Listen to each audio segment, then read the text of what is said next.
নির্বাচনের সময় আমি প্রায় এই বক্তব্যে বলেছি, বাঞ্ছারামপুরবাসী বেঈমান নয়, বাঞ্ছারামপুর বিএনপির কোন নেতা কর্মী বেঈমান নয়।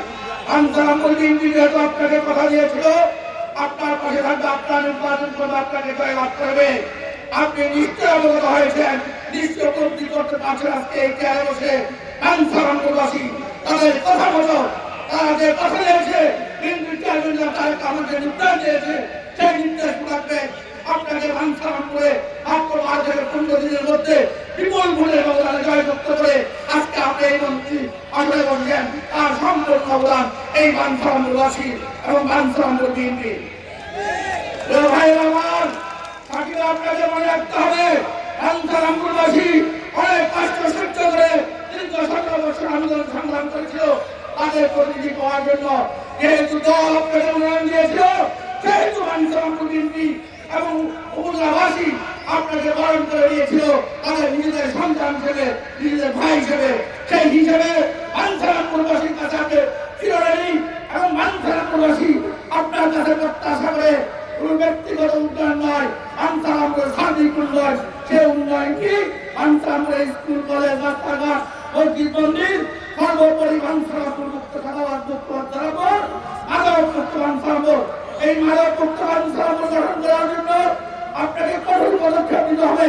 এখানে ওসি সাহেব রয়েছেন, আমি ওসি সাহেবকে বলবো, আপনি কোন মুখ দেখবেন না, বিএনপির কোন নেতা যদি মাদকের পক্ষে আপনার কাছে সুপারিশ করে সেই সুপারিশ আপনি শুনতে পারবেন না। যদি আপনি শুনেন, আমি মাননীয় মন্ত্রী মহোদয়ের সামনে বলছি, আপনার বিরুদ্ধে বাঞ্ছারামপুরবাসী গর্জে উঠবে এবং প্রতিবাদ করবে। আর বাঞ্ছারামপুরবাসী একটাই দেওয়া, মাদক মুক্ত বাঞ্ছারামপুর। বাঞ্ছারামপুরবাসী বাকি ভাই, আপনি একটু ডান দিয়ে দেখান, আমার ডান দিয়ে আজকে যে স্কুল মাঠে আমরা এই সমাবেশটি করছি তার অন্যতম কারণ এই সমাবেশটি করার কথা ছিল। আমি এবং সবাই একটি সুনির্দিষ্ট লক্ষ্য নিয়ে এই মাঠে নিয়ে এসেছি সমাবেশটিকে, কারণ এই এসএম পাইলট উচ্চ বিদ্যালয়, এটি ঐতিহ্যবাহী উচ্চ বিদ্যালয়। এই যে দেখছেন বিএনপির আমলের করা ভবন, এই গত 17 বছরে এখানে কোনো ভবন নির্মিত হয়নি, এখানে কোনো ল্যাব নেই, একাডেমিক ভবন নেই, শিক্ষকদের বসার জায়গা নেই, ছেলে মেয়েদের টয়লেট পর্যন্ত নেই। এখানে মাত্র 13 জন শিক্ষক দিয়ে এই স্কুলটি পরিচালিত হচ্ছে। আমি আশা করবো এই স্কুলের যাবতীয় আপনি খুব দ্রুত সময়ের মধ্যে যাবতীয় প্রয়োজন আপনি গ্রহণ করবেন, আমরা উপজেলা বিএনপি আপনাকে সহযোগিতা করবো।